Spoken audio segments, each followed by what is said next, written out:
Eden গার্ডেন্সের বুক চিরে এক ঝড় উঠেছিল। অভিষেক শর্মার রুদ্ররূপে কলকাতা নাইট রাইডার্সের বোলারদের মনে ভয়ের সঞ্চার হয়েছিল। তবে পূর্ণতা পাওয়ার আগেই সব শেষ হয়ে গেল।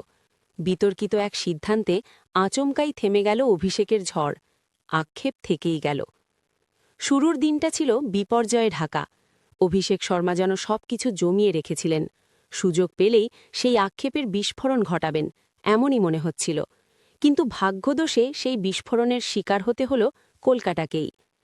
ব্যাটকে তরবারি বানিয়ে আবারও শাসকের আসনে আসীন হয়েছিলেন অভিষেক।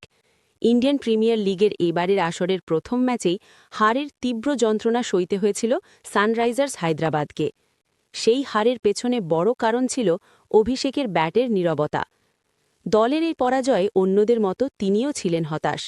মাথা নিচু করেই ড্রেসিং রুমের পথে ফিরছিলেন অভিষেক। ভেতরের আগুনটা তিনি জমিয়ে রেখেছিলেন। ইডেন গার্ডেন্সের সেই জমে থাকা আগুনেরই বিস্ফোরণ ঘটানোর অপেক্ষায় ছিলেন তিনি। তবে সেটাও থেমে গেল আম্পায়ারের এক সিদ্ধান্তে। আচমকাই ব্যাট করছিলেন তিনি। দীপেশ কার্লে বা বোলার ও বরুণ চক্রবর্তীর বলে একটি সুযোগ তৈরি হয়। দুর্দান্ত দক্ষতায় বরুণ সেই ক্যাচটি তালুবন্দি করেন। যদিও ধোঁয়াশা ছিল বলটি সরাসরি হাতে গেছে কিনা নাকি মাটি ছুঁয়েছে। আম্পায়ার নীতিন মেনন বিষয়টি পুঙ্খানুপুঙ্খভাবে যাচাই করেন। বিভিন্ন অ্যাঙ্গেল থেকে রিপ্লে দেখে নিশ্চিত হওয়ার চেষ্টা করেন বলটি মাটি স্পর্শ করেছে কিনা। কিছুটা সংশয় থাকলেও শেষ পর্যন্ত তিনি নিজের সিদ্ধান্ত জানান। স্ক্রিনে ভেসে ওঠে আউট সিগন্যাল। মন না চাইলেও মাঠ ছাড়তে হয় অভিষেককে। কলকাতা যেন হাফ ছেড়ে বাঁচে।